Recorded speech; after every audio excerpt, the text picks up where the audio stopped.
بانو قدسیہ کی ناول نگاری۔ بانو قدسیہ کی حالات زندگی۔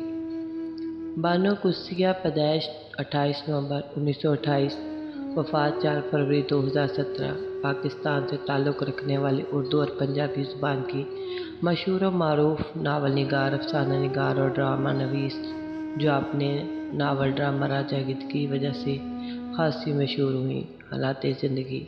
بانو قدسیہ 28 نومبر 1928 کو فیروز پور، برطانوی ہندوستان میں زمیندار گھرانے میں پیدا ہوئیں۔ ان کے والد چودھری بدرالزمان چٹھا زراعت میں بیچلرز کی ڈگری رکھتے تھے۔ ان کا انتقال بانو قدسیہ کی چھوٹی سی عمر میں ہی ہو گیا تھا، جبکہ ابھی بانو قدسیہ محض 3.5 برس کی تھیں۔ تقسیم ہند کے بعد وہ اپنے خاندان کے ساتھ لاہور آ گئی۔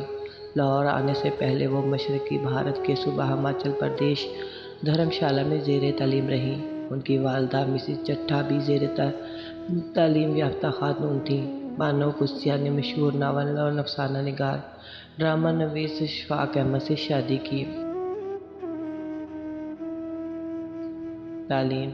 بانو قدسیہ نے کنیڈ کالج برائے خواتین سے ریاضیات اور اقتصادیات میں گریجویشن کیا۔ اس کے بعد 1951 میں گورنمنٹ کالج لاہور سے M.A اردو کی ڈگری حاصل کی۔ ادبی خدمات۔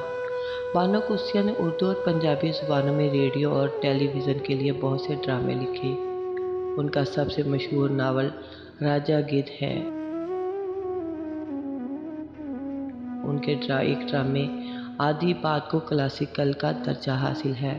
اعزازات۔ 1983 میں حکومت پاکستان کی جانب سے بانو قدسیہ کو ستارہ امتیاز سے نوازا گیا۔ 2010 میں دوبارہ حکومت پاکستان کی جانب سے ہلال امتیاز سے نوازا گیا۔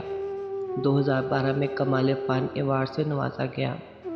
مشہور تصانیف میں راجہ گدھ، دوسرا دروازہ، پوروا، کچھ اور نہیں، آتش زیر پا، سامان وجود، دوسرا قدم، کچھ اور نہیں، دوسرا دروازہ، فٹ پاتھ، حاصل گھاٹ، توجہ کی طلب، لگن اپنی اپنی، دست بستہ،